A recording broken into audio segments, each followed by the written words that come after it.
Season 2, episode 32. What's up, everybody? It's Logan Freeman with Midwest Commercial Real Estate Advisors, and welcome back to the Kansas City Market Pulse. Our next guest today brings a front row seat to the financing, development, and economic trends shaping Kansas City and the metro area, offering a unique perspective on where the market is headed. It's my good friend. We ran an ultra marathon together, Michael Iammarino, and I will introduce him at more lengths here very soon. I always like to give shout outs to folks. Carson Jones showing up with the cool sunglasses. I appreciate you. Reed Myers is saying the best market insights often come from those making decisions behind the scenes. Appreciate you, Reed. Caleb Brown always showing up, big supporter of the show. He's a local residential agent, also working with a lot of investors. Check his out on his newsletter out. He's doing a great job. James Lapari says he's interested and he wish he was in town. Not sure what that means, James, but thanks for being here. Appreciate you. And Chelsea Strong, understanding what lenders are looking for can be incredibly helpful for investors and business owners alike. Well, that's why we're here, Chelsea, trying to bring the insights for you and for all of the business owners and commercial real estate investors out there. I think this slide matters because the Market Pulse isn't just a podcast. This is a strategic tool. It's a strategic tool for our network, our audience to get to know folks like Michael and what they are doing in the industry, how they can serve them. Look, I'm not in a vacuum over here doing commercial real estate. I have so many incredible connections like Michael himself, the guests that come on this show. This is the ecosystem. We just left a networking event, The Table, that Michael started. And it's just an incredible opportunity, not only to add value to our audience, but to connect disaggregated pieces of information together, and you create brilliance from those. I always say that's kind of what we do, is manufacture opportunity out of thin air. And the only way that you do that is by who you know and the information that you got. So that's what our show is all about, is timely information, bringing you the relationships and the insights that you need. If you need any support in commercial real estate in Kansas, Missouri, Nebraska, Iowa, Oklahoma, Arkansas, Ohio, and Wyoming, give us a reach out. I know that continues to expand, but those are where we're working on projects at currently. We're part of a couple networks that allows us to tap into some really strategic partners in all of those different markets. So if you have a need, reach out to me. I might not be the guy or the gal, but I'll get you in touch with them. Okay. So without further ado, a good friend of mine is Michael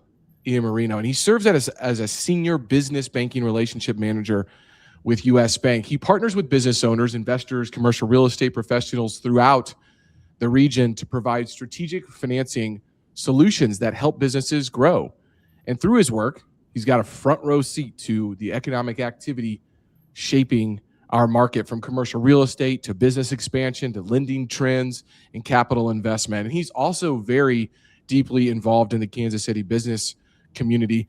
Not sure that I know anyone that knows more people than Michael. He does a great job networking and bringing people together. And he brings those professionals together through educational and networking events. Like I mentioned, we were at one this morning. In 2025, he was recognized as a 2025 honoree of the Big Brothers, Big Sisters of Kansas City for his leadership and commitment giving back. He's got a big heart. We ran an ultra marathon together, so we love pain. It's just pain. Quick story on that front. Michael is a much better runner than I, but on the second half of this 16.5 whatever mile loop, I see Michael and I'm like, what is he doing? Why am I anywhere close to this guy? He was like an hour ahead of me. He finds me and he says, well, I'm sort of lost right now. And I think that's an interesting segue and an analogy. So we ended up running the rest of the race together and finishing. He did still finish technically before I did. So if you look up what was it called? I can't remember the race called, but the Wandering Wolves race, Michael will have finished before me, but we technically did finish right at the same time.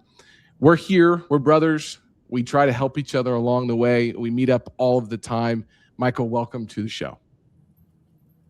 Logan, it's great to be with you. That introduction, if I could just have you follow me around and introduce me at different. Be your hype man. That would be amazing. Truly, it's great to be with you. There's really nobody else that I look to as a professional and as a man as you. You're right up there with everybody for me. So it's really great to be with you today. Yeah, we're very excited about the conversation about commercial real estate, about lending. This is one of the most timely pieces in our industry. All businesses, all real estate investors are always curious on what the insights are from behind the scenes with lenders because they're usually the biggest part of the capital stack on any real estate deal or any business opportunity. So I wanted to just kind of kick this off today with understanding from your conversations with business owners and investors, what are you seeing today that tells you where the lending environment is, Kansas City economy really headed? What are some trends that you're seeing when you're talking with your clients right now? Yeah, man. There's a lot of opportunities out there is probably just the quickest, most succinct answer to your question I can say of what's happening out there. Man, there's a lot of opportunity. I will just say a little bit about myself. So I have been in banking for about 12 years now. I started my career with a regional bank out of Omaha, Nebraska, First National Bank of Omaha, went through their management training program and got trained in formal credit training, which is essentially just how do banks make decisions. So I spent about 18 months learning that and working on various different projects throughout the bank. First National Bank of Omaha is pretty interesting. They're one of the largest family-owned banks in the United States, and they have several different divisions that not every bank may have. For example, investment management, private wealth management, a big credit card division. So they're always at the forefront of digital strategy and just different capabilities that people can do through apps and credit card rewards, different fun things like that. And have been in banking 12 years though. So I've seen a lot of things. For the last about 6 years, I've been in commercial banking and have worked on a lot of different projects. And I have not segmented myself into just commercial real estate lending or small business lending or traditional manufacturing or C&I lending as we call it. But I really have a broad array of experience in banking and in lending. So I'm not a expert necessarily on any one specific area of lending or banking or financing, but I know enough about all of them to be dangerous, as they say. And so that's served me well so far in my career, where Absolutely. I'm really a strategic advisor to a bunch of different types of business owners. But essentially what I'm seeing, what is a commercial banker seeing right now? Man, there's a lot of opportunity out there. If you are a entrepreneur driven, not afraid to take some risks. I'm sure something we'll talk about is there's a difference between taking risks and being dumb, but there's a lot of opportunity out there. Yeah, most definitely. Well, we've got a lot of listeners in here, so make sure to drop your comments and your questions into the chat bot where that's probably not a chat bot, I guess just the comment section. And I will be looking at those, or my team will send them over to me. We've got one of the leading bankers here in Kansas City metro area. So if you've got burning questions, drop them in. We'll pull them up here live and talk through them. Commercial bankers, often get an early look, right, at what is happening in the market. So let's key in on a couple of these top trends that you're seeing right now that maybe the rest of us might not recognize yet. This is that, information flow that you're in. That's what we were talking about this morning, is being in the deal flow. So what are you hearing or talking about with your clients? What's most important to them right now? Yeah, I would say, the type of clients, just think about the clients, which for me personally is business owners that are running companies typically between $5 and $50 million in revenue. And the company could be anything from a real estate investor, that's their real estate holding company. And, they make revenue based on rents that come in, or an operating company. Maybe it's, an art gallery, maybe it's a pie company, maybe it's a law firm, any type of customer that I'm working with. There is a wide array of them. In general, what I would say is that business owners are adapting, better than a lot of people have expected. It's certainly an uncertain economic environment. Are rates going to go up or down, all of that stuff. But there's really the real economy, and then there's kind of like the headline economy that we see in the news, or we hear various talking points of people out there. But overall, I would say that the clients, if you lump them all into one category, they're responding better than many have expected. I think good companies are still investing and growing in themselves and their company despite uncertainty. I think strong operators, strong business owners aren't waiting for perfect conditions out there. Nothing's ever perfect in life. But that is ultimately what creates an opportunity for a disciplined business owner. If they're there's the old like Warren Buffett quote, be fearful when others are greedy and be greedy when others are fearful. And there's a lot of fear in the news, in our lives. You and I talk about this all the time of just how we're kind of wired for survival, and our minds just naturally, human nature, go to, kind of fear-based thinking. But I think if a business owner, a professional, is able to take a step back and evaluate, again, taking risk versus being dumb, there's a lot of opportunity out there. So there's some resilience. Yeah, most definitely. Speaking to the commercial real estate side of things, leading indicators would say that, even with kind of everything that's going on with interest rates, the activity metrics that we track, which is, really the due diligence items on appraisals, as well as environmental risk assessments and new listings, are at an all-time high right now. Also, there's a lot of capital that has been raised and is waiting to be deployed, looking for properties, looking for businesses and opportunities. I think we're really on one of the biggest wealth transfers with baby boomers and the businesses that they own for this opportunity for the next wave, right? Not only with them owning real estate, but also running businesses. And so that is an incredible opportunity for the people who are positioned well. You mentioned being a strategic and fundamental operator. And I think that right now is exactly what the people out there are winning on is. Look, there's a lot of different growth sectors that we can really kind of dive into. We spoke about digital infrastructure last episode on this show. And, one of the things that's really driving all this is obviously artificial intelligence. And I think a lot of people were very concerned that artificial intelligence was going to take jobs. Well, specifically with information technology jobs, they are up.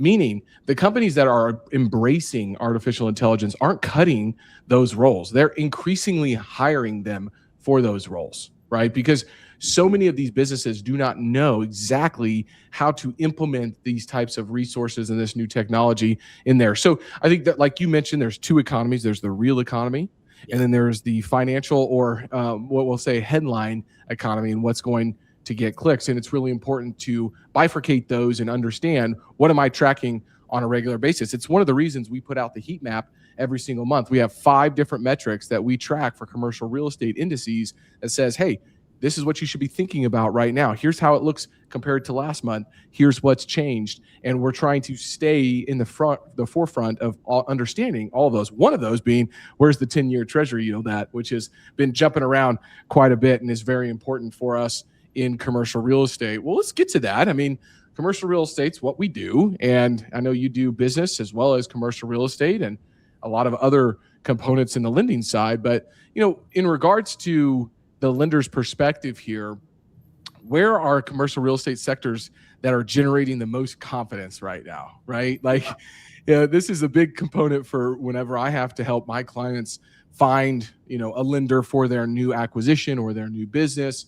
One bank may say, I'm all in on office right now, or like, hey, we're not touching office, especially if it's 1970s, right? So talk to us a little bit about, some of the sectors that are generating the most confidence right now and which ones require a more cautious approach. Yeah.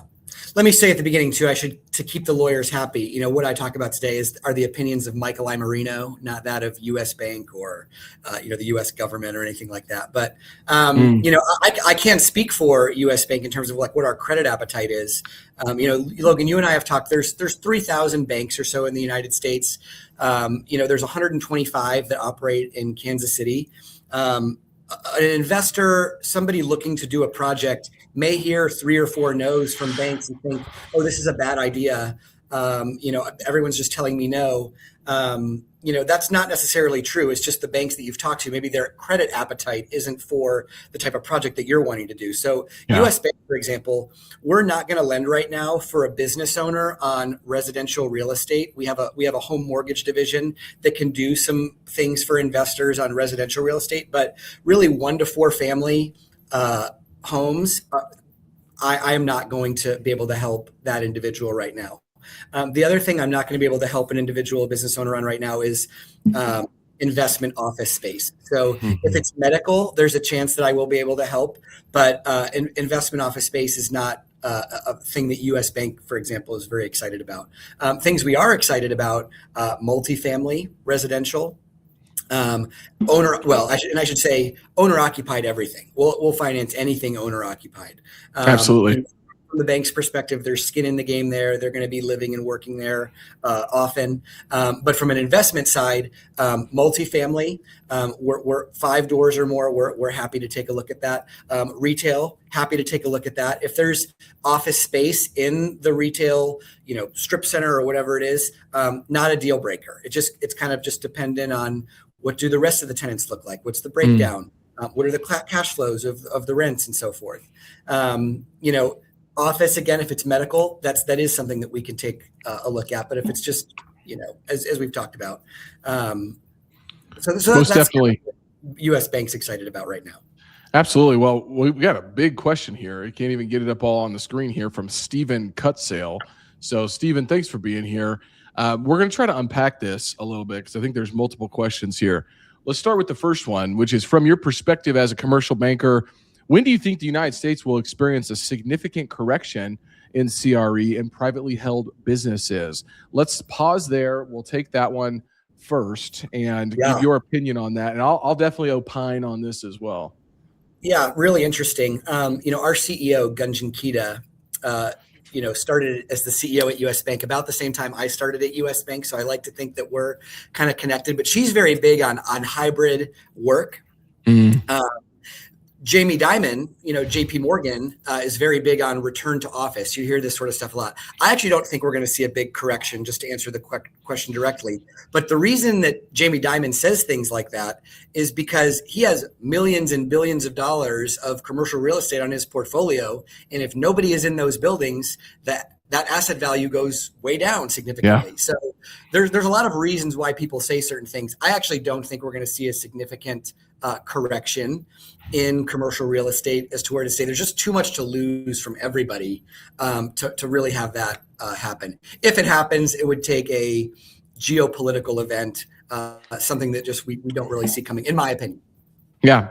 Well, my opinion is that we interviewed a resident expert on real estate cycles, Stephen Akhil Patel, previously on the show. And he is an economist, he is a forecaster, and they follow a framework called the 18.6-year real estate framework, one that I'm quite frankly obsessed about. It's really all about the law of economic rent and Ricardo's law of economic rent. So I'll point you in the direction in regards to that. Prices are up 4.4% year over year.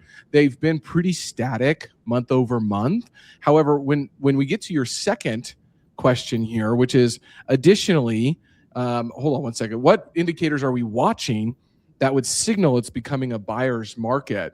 Well, I think that in real estate, for example, or businesses, it's always a buyer's market, but it's what are you looking to buy and what is your goal? Because right now, you might say if you're a multifamily investor and you're willing to buy 1970s product, you're probably on a buying spree right now. But if you're a Class A, developer and you're trying to develop in the Sun Belt and deliver in the last 6 to 12 months, you're getting crushed, right? So from a buyer's perspective, I think you have to segment it from a geographic location as well as an asset class and the strategy there. So that's really important on that. I always think it's a buyer's market. Generally speaking, to put a thesis out there to say overarching commercial real estate's a good, time to purchase right now is really hard to say because there's a lot of different nuance to geographic and asset classes. For example, if you're in small bay flex, industrial outdoor storage, you're working on deals that have power. This is a wonderful buyer's market. What we're seeing, Stephen, is the fact that if you have an operating business or you have a business model that supports needing commercial real estate, it is an incredible opportunity for buyers right now. So that's my 2 cents on just, is it a buyer's market? I want to touch on your last question here, Stephen, and we're going to move on, but I'm going to flip this over to Michael here. Additionally, if credit tightens in the United States, which countries offer the best opportunities for U.S. citizens to continue borrowing from banks while acquiring businesses or real estate abroad? I can't speak to that whatsoever. I'm not sure if Michael can or not. Give me a thumbs up or not. I'll give it this, Okay, medium. yeah, go ahead. So again, I would not. So here's what I'd say. Yeah, well, maybe I should. My opinion is that there's developing economies in the world, international markets. I mean, a lot of them are in Asia. So I think there's plenty of capital that can be deployed there, and you're going to see a great return on your investment. I would still say, and I'm an American. Okay, I was born in Cleveland, Ohio, grew up or in the Midwest, moved around a few different times. There's a reason that everybody wants to move to the United States. Immigration. I still think I'm extremely bullish on the United States. Compared to some other economies around the world. But you look at where the population trends are going. The United States is just slightly increasing. Most of that growth is Asia and Africa, versus other historically well-developed nations, we'll say. Yeah, most definitely. And Stephen, just to give a little bit of context to his questions, he's trying to understand how experienced lenders are preparing for the next downturn and where they see the best financing opportunities. So, Stephen, thanks again. I would recommend you reaching out to Michael or myself to have a more in-depth conversation about that. We could probably talk a lot more in-depth and give more perspective, not here live on the show. So, Stephen, reach out to us. Thank you again for being here and for asking that great question. He's putting up here, thanks, gentlemen, for getting to my question. Well, appreciate you. We want to have live interaction here on the show, so I definitely appreciate you being here. Moving on to interest rates, borrowing, and access to capital.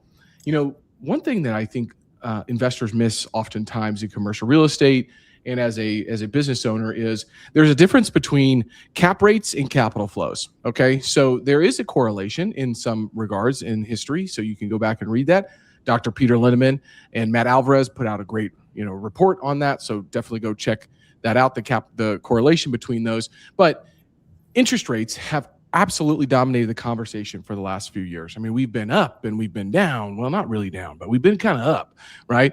And so the question here is, what are borrowers missing by focusing only on rates instead of the bigger picture? I think that's a fantastic question for you, Michael. Dude, completely agree. And just as I talk with my friends, personally, they talk about, I bought my house in 2019, 2020. Yeah. We're locked in at this rate. Yes, that's very good. What are you potentially missing by not moving your family potentially into a larger home that you need or other things? I think that same principle applies in commercial real estate as well. It's like, yeah, what are you potentially leaving on the table by that again, scarcity mindset thinking of I have to maintain this so good interest rate that was at not just historical lows, but all-time record lows in 2020 and 2021. What we're seeing on the commercial side is that, typically if you buy a property, it's going to be a 5-year term. It's going to be amortized over 20 to 30 years, depending on if it's new construction or if it is a special use property. Those deals that were done in 2021 are coming up for renewal this year. Mm-hmm. And rates are higher now than they were in 2021. And so you're seeing a lot of businesses be forced to sell because they're not getting approved at those higher rates now. And so what opportunity does that create again for those buyers and for those sellers? Because they're going to sell, they're going to have a liquid event. They're still going to need to buy something else unless they want to pay the tax. But most of the time they're going to want to 1031 into something else. So I just think you're seeing a lot. That's ultimately what a lot of buyers are thinking about, and a lot of sellers are thinking about, or just real estate people in general are thinking about, because the economic climate is different. I would say historically, you are still at historic lows, but we're just so short-sighted. We're not thinking about what it was like in the 1970s and 80s. We're thinking about what it was like in 2020, in 2021. Yes. And so there's just, again, still so much opportunity out there if you're training your mind to think like a opportunistic person, which is a good chance, obviously, Logan, your audience and you are. So I would just say, shut out the noise of the headline economy. Think about what's really going on. What are the opportunities for you that you can focus on to win and achieve and get better? Absolutely. Well said. And, I think too, you have to look at basis, not only when you're looking at a business and the cash flows from that, but also from the real estate. So, oftentimes I hear people say, date the rate, marry the deal. Okay. So you may have a great basis, but your interest rate might be 6.5%, 7%. But if you're going to be a long-term holder of this asset, whether it be a business or a property that has businesses in it, what I like to look at is what's my basis from a historical standpoint? What rents do I need to be charging for a good return? Maybe not exceptional right now, but and then can the businesses or the residents that are living in that property, can they really support the rents that we have? And if you can, then you've got good fundamentals. If you're dating the rate and you're marrying the deal and you're adding value to this business or this property in some period of time, you will be able to refinance. And guess what? If you're pushing the value, you're pushing the net operating income, you're going to be able to get more lending for that property, right? So I think it's an incredible opportunity for people who are positioned well out there. Great question coming in, not up on the screen, but did come in. Michael, for a business owner or investor thinking about borrowing today, what can they do now to put themselves in the strongest position when they walk into a bank? Yeah, really, really great question. One of my favorite questions. So I would say understanding how the bank makes a decision. The bank does not make a decision because you're a nice person, because you've got a great idea.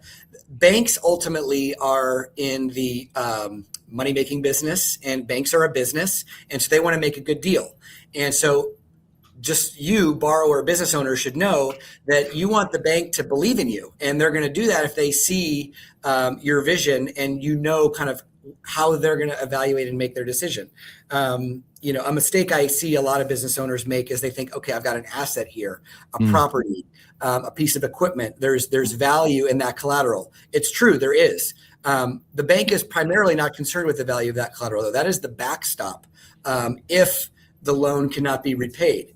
The number one thing the bank is going to base the decision on is the cash flow of that asset to repay the loan. Yes. The last thing the bank wants to do is to come in and seize things if there's an economic downturn, including potentially the owner's primary residence. They want to see that business plan is thought through, that the financials are going to be able to support. There's enough cash flow there after we pay our employees, after we pay for our cost of goods, to still meet those loan payments with a little bit of a nice cushion as well. So that's what I would say that the business owner can do to help themselves prepare, is learn how a bank makes a decision. And again, that's one of my favorite conversations to have. I'd be happy to talk with that person or anybody about that and more. Absolutely. It reminds me of a story. He was selling an apartment complex to a real estate investor, and his global cash flows just looked real bad, right? Mm-hmm. Dude could have bought it cash with 5 different accounts that he had. Couldn't hardly get a loan, man, because look, like it just did. All the deals that he owned, he had the cash, but all the deals that he owned were all in the value add phase. So they were like, well, the banks were kind of looking at him like, well, you're going to buy another value add deal. And the global cash flows of that weren't caught up to the point where he was making a consistent income on a regular basis. So it was quite challenging for us to find a lender that was, interested in actually doing that project. So your point about cash flows are so important, but it also doesn't mean, the deal necessarily has to be cash flowing. Your business need to be cash flowing, right? Talk about the bifurcation, the difference there.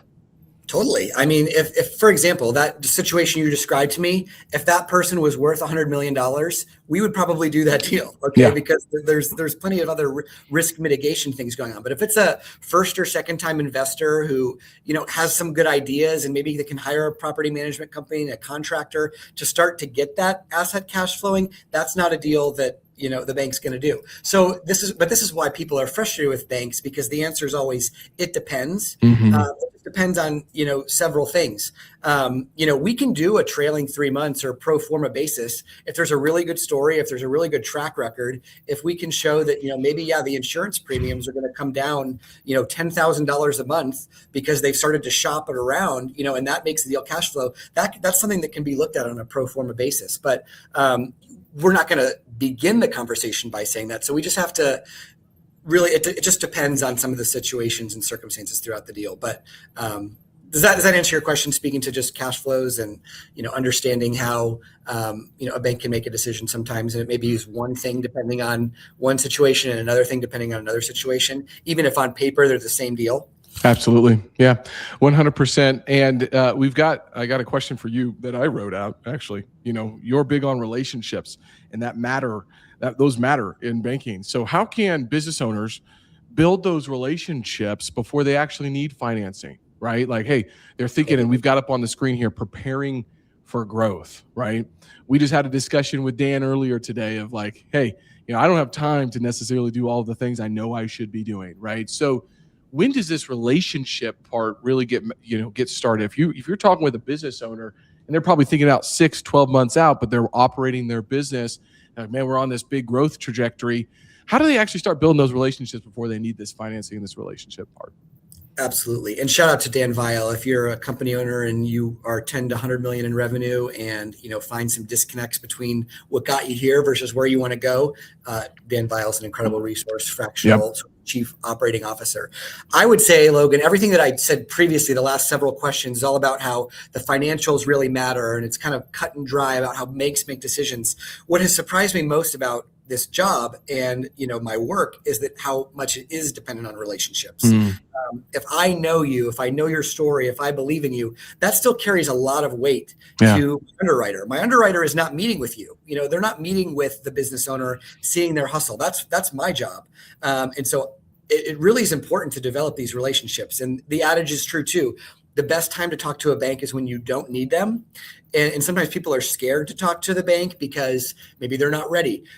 Just be honest about where you are and what you're thinking and what your plans are and what your fears are, and let me help you. The Dumb and Dumber line. Help me help you. Yeah.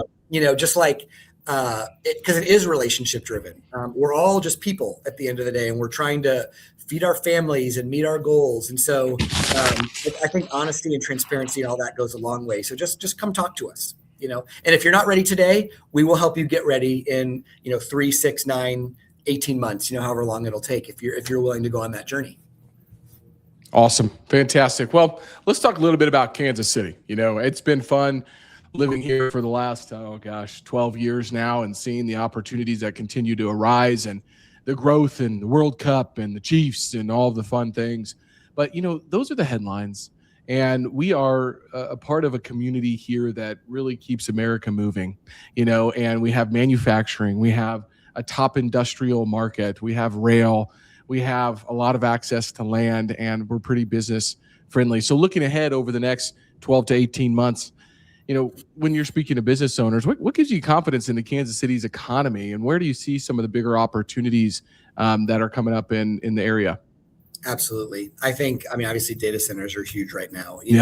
Kansas City, just in general, largest city in a 6 or 8 state region. There's just going to be continued development and growth here. A lot of energy here. I do think, as you mentioned, the Chiefs, the Royals going back years ago, but Taylor Swift, all this stuff, the World Cup, it compounds on itself. And I think Kansas City is still, I'm very bullish on it, and there's a lot of development happening. And you just see it everywhere. So I think obviously there's also land being in the center of the country, data centers, you're going to see continued industrial, and ag too. Ag is a big thing that, just again, by definition, this area of the country has that some other parts don't. And so that is your question. That's what I still see being what's next for Kansas City. Yeah, specifically, I think that certain corridors such as the K-10 corridor all the way from Olathe to Lawrence is one to keep your eyes on. Down south on the Missouri side, Raymore is one of the fastest growing submarkets in Jackson County. So that Raymore Belton area, I like to track national home builders, where they want to build. They're crushing it in the Northland. Gardner is another one to keep your eyes on. That's going to be a community that's built up here in the near future. And then our riverfront. What's going on downtown in the river market and the riverfront with the stadiums and all the different amphitheaters and the redevelopment of the West Bottoms. Keep your eyes on the horizon down there, as Marcus T. Chang, I think it's Marcus T. Chang, would say from Marcus and Millichap. No, his John T. Chang, sorry, with Marcus and Millichap. Keep your eyes on the horizon. Those are some areas I really like. But, there's certain pockets of Kansas City that, depending on what you're looking for, you have certain demand drivers that you want to focus on. Okay. So what I would say is one unique component is there's a road that I live on called State Line Road. And State Line Road goes all the way up north to all the way down south. Okay. And, it's an incredible dichotomy in the sense that one line, one road really does change the demand drivers for the Kansas side versus the Missouri side. So reach out to Michael, myself. We can talk to you about the uniques and the nuances of on the Kansas versus the Missouri side. There's a lot of opportunities for businesses. I love the idea, though, that we are one community and we should be acting like that instead of just moving pieces around the puzzle board, so to speak. We ought to be working together. And I sure hope that, community and political leaders get that stuff figured out, because this border war isn't really helping anybody, to be honest with you. It does drive a lot of new development, and you should know that as a business owner and as an investor. But as a whole, not a huge beneficial impact here when one business moves from the Missouri side to the Kansas side, and we just change an address. So just a nuance that I haven't heard of in very many other markets, major markets, of one road, two states, really causing issues like that, right? So, or challenges like that. So keep that in mind. Any thoughts on that before we move on to the quick takes with Michael? Yeah, actually, one other thought on an area of opportunity is senior living. Baby boomers. Obviously, we've talked about the silver tsunami, and that's been happening for 10 years. It's got another 10 or so to go. The oldest boomers are 81 this year. 2026. The youngest are 66, like my mom. I read something a couple weeks ago that even if developers started doubling the amount of senior living facilities today, there is still going to be a massive shortage 10 years from now when those people need to be in senior living facilities. So that's maybe a little bit of a divergence again from something place like US Bank, maybe not jumping up and down about that type of opportunity to finance the construction portion of that, at least once it's completed. But there's just massive opportunity in senior living, and especially being, again, the largest city for Kansas City in a 6 or 8 state region, where the children are living is where the parents are going to come. So if they've been in more rural communities, those children, who are well established in their careers are not moving back. They're bringing mom and dad here, or mom and dad are going to need a place to go if they're not living with the kids, who, and the kids by me, 40s and 50s, in their homes. But anyway, all that to say, just senior living is a massive opportunity. It sure is. And shameless plug here, we are working in that intersection of senior living. Excited to say we've just landed a new project, a new assignment in the senior living sector. So it's an independent living facility. Reach out to Mitch Case on our team. He will be running point on that project. It will be here live. We will be pitching that opportunity to investors here in the next couple of weeks. So definitely a trend that we like to key in on, and we're excited to continue to work in the senior housing section. All right, my favorite segment of the show is to get to know Michael a little bit better. I don't see the question up here, but I know you're an avid reader. You're an avid podcast listener. Why don't you give some folks some direction in regards to maybe a top book and a top podcast that you've recently read? Yeah. I just started a new book a friend gave me this week. It is called The Lion Is You, by David Gerber. He is an executive coach with a firm called Novus Global. And it's all about rediscovering and being made alive again. I feel like, a lot of us, we get into certain ruts sometimes, personally or professionally. And, we just feel like kind of, things aren't going the way we envision. And so David's book is really about just how to rediscover and how to draw out this passion, this vigor for life. And sometimes, and again, maybe it's a little cliche, but the only way out is the way through. And so it's really good. It's helping me develop. I'm always listening to some sort of motivational or, personal development podcast or audiobook as well. And so, but I've also been just really enjoying classical music, Logan, recently. I find that is putting me in a different type of flow state than all these gurus.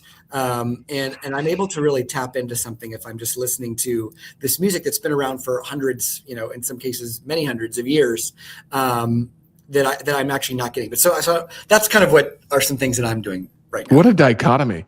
We got Michael's over here listening to David Goggins while he's working out, and then he gets to work and he's got Hans Zimmer on there, or it's Beethoven, Beethoven, checking it out. I love it, man. It reminds me of just wavelengths. That's the word that's been on my mind quite a bit lately is wavelengths. And everything in life happens with seasons, with cycles, and it's not our nature to enjoy the challenging times. However, if you read the good book, you will understand in Ecclesiastes that Yes. during the winter time when you're having to prune and you're having to take things away and it's tough and it's cold and it's nasty outside, what follows winter, right, is good times. And so if you use the times that you are going through to become a better version of yourself, you can really catapult yourself and enjoy that period of time. And it's all about presence. That's one thing that I think Ryan Holiday has done a good job of. Stoicism and presence and being, where your feet are is extremely important. Not easy, but it is an incredible practice. One little tip that I've recently implemented is at 3:00, I have on my calendar, a 30-minute break. And it's kind of this 30-minute break of me to clean my headspace out. I usually do some meditation. Most people don't know this about me, but I am classically trained in transcendental meditation. I actually went through that whole program. Don't do it much anymore. But at the end of the day, what it taught me is, can you minimize the noise? And I only did it because one of my, people that I look up to is Ray Dalio. And he said he's been doing this for 30, 35 years. And so I paid for it. I went through the whole programming and all of that. And what it taught me is being able to really quiet the noise in your brain. And I do like listening to, easygoing music as well. Not so much on the classical side. I do have some classical music that I like to tap into, but I'm real about this chill step stuff. It's just got beats and no words, just kind of beats. It just kind of keeps you moving in the flow. So I appreciate those. I appreciate that. A little bit more on the business side. Let me ask you a question. Outside of the cash flows that we've kind of talked about, what's one financial metric that every business owner should know or should be tracking that you see that maybe they're not right now? Oh, great question. Yeah, I feel like, as it's maybe just top of mind, but our conversation with Dan this morning, sales cures all in some ways. I think number of opportunities, whatever your business is, coming in, is really one of the most valuable pieces of information that's going to directly lead to your, obviously, top line revenue growing, but then your profitability as well. So I would say profit's number one, but then what's behind that is what's the number of opportunities coming in. If you're no matter what your business is the top of my funnel being filled? Yeah. That's something you've got to know your numbers on and measure, and then determine if it's not high enough, what do I have to do to get more of those? Yep. Yeah. And a timely conversation there. I think that what I took away from that was, how much time are you spending in your critical events, right? So the thing that the hedgehog effect, right? The thing that you can only do that you love doing, how much time are you actually spending in that? So go check that stuff out. Definitely follow Dan. I'll have to have him on the show at some point. Michael, been wonderful to have you on for the last 43 minutes. Point people in the right direction, business owners, investors that want to start building relationships with you. How do they get a hold of you? How do they follow you? How do you guys get in touch? Yeah, I would say LinkedIn is the best way. So I'm pretty active on LinkedIn. It's just linkedin.com/my last name, which is Iammarino, Iammarino. And if you can't find him, just reach out to me. I'll point you in the right direction. I've got his cell phone number and I'll send it to you. Yeah. If Logan gives you my cell phone number, I will talk to you. There we go. Because he knows I'm not going to give it out that much. Michael, been a blessing to have you here today. And if you guys are interested in Kansas City commercial real estate, head on over to www.mwcreadvisors.com. Just dropped a new press release. Go check it out. Pretty cool deal. Already people are reaching out to me talking about that project. So we're dropping new insights on a weekly basis. All of our listings, all of our public listings are over there. You can find them on the Insights tab. We just launched a new data center directory, as well as some information on the work that we're doing in that space. So if you're in artificial intelligence, you're a NeoCloud, you're a cloud customer, you're a data center operator, reach out to us. We are in the workflows there. This has been another episode of the Kansas City Commercial Real Estate Market Pulse. I really appreciate Steven and the other folks that tuned in and gave some really great insights and some questions today. Again, if we didn't get to all of your questions, just reach out to Michael or myself, and we'd be happy to answer those. Michael, thank you so much for being here. Logan, thank you so much for having me. You're the man. I appreciate you and look forward to talking again. Yep. We'll be live again tomorrow with another episode of the Kansas City Commercial Real Estate Market Pulse. Thank you, guys.